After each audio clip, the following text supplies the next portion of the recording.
The spiritual ego trap, a wake-up call for self-proclaimed gurus. Alright, let's cut through the spiritual bullshit and get to the heart of what's really going on. Listen up, you enlightenment junkies. There's a nasty little secret in the spiritual community that's about as pleasant as finding a turd in your meditation cushion. It's called spiritual ego, and it's turning more seekers into pretentious pricks than you can shake a sage stick at. Here's the deal. 1. The Holier-Than-Thou Syndrome. Some folks think spirituality is a fucking competition.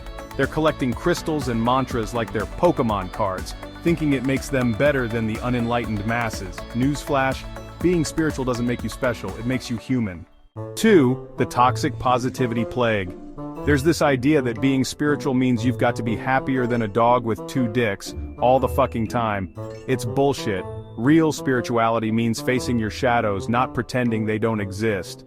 3. The spiritual bypass express. Some use spirituality like it's emotional Novocaine, numbing themselves to life's challenges instead of dealing with their shit. It's like putting a band-aid on a gunshot wound and calling it healing. The guru complex. Every Tom, Dick, and Harriet who's had one good meditation session thinks they're the next coming of Buddha. They're dishing out half-baked wisdom like it's cosmic candy, forgetting they're still knee-deep in their own crap. The judgment paradox. These spiritual types claim to be all about love and acceptance, but they're judging others harder than Simon Cowell at a karaoke contest. The irony is thicker than pea soup. The Authenticity Facade. Everyone's preaching authenticity, but they're about as genuine as a $3 bill. They're so busy trying to fit the spiritual person mold that they've forgotten who they really are. The Escapism Trap. Some folks use spirituality as an escape hatch from reality. They're so busy chasing enlightenment that they've forgotten how to live in the real world. The Narcissism Disguise. Spirituality becomes a fancy dress for good old-fashioned narcissism. Look at how evolved I am, they cry, while their ego's growing bigger than Kanye's. The Cognitive Dissonance Dance. These spiritual types are masters at holding 2 contradictory beliefs at once. They preach non-attachment, while clinging to their spiritual identity like it's the last lifeboat on the Titanic. The Commercialization of Consciousness.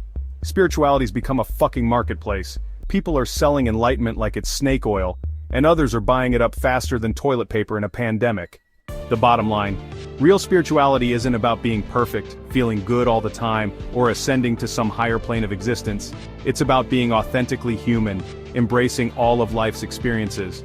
The good, the bad, and the ugly. It's time to wake the fuck up, spiritual seekers. Stop using spirituality as a shield for your insecurities, a pedestal for your ego, or a bypass for your emotional work. Get real, get humble, and remember, the most spiritual thing you can do is be authentically, messily, gloriously human. Now go meditate on that, you enlightened assholes. If you found this video helpful, please like, subscribe, and share.